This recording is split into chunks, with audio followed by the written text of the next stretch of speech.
KPU Sumsel melaksanakan rapat pleno penetapan pasangan calon gubernur dan wakil gubernur Sumatera Selatan periode 2018-2023. Dalam rapat ini, KPU Sumsel resmi menetapkan pasangan calon gubernur dan wakil gubernur nomor urut 1 terpilih Herman Deru dan Mawardi Yahya periode 2018-2023.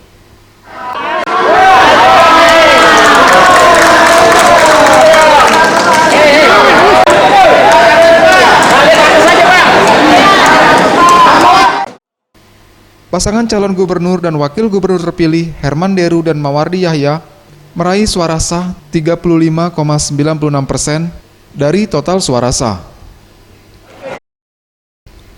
Ketua KPU Sumsel Aspahani mengatakan, penetapan ini berdasarkan ketentuan Sumatera Selatan menetapkan pasangan calon terpilih. Kenapa hari ini? Karena kita memang ada sengketa di MK.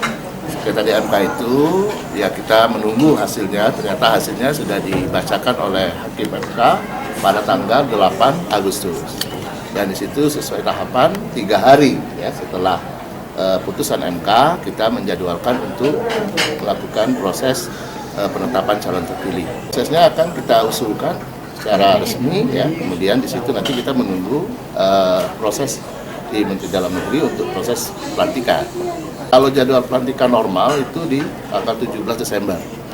Ya, kalau ada dipercepat kemungkinan, tapi kita fokus dulu di tanggal 17 Desember.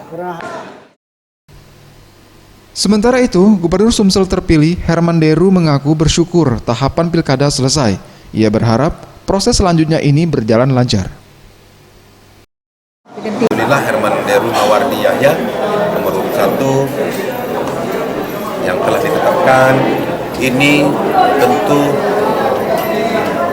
menjadi hikmah tersendiri bagi saya dan Pak Mawardi dan keluarga.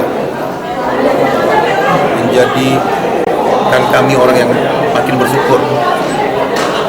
Dan mulai hari ini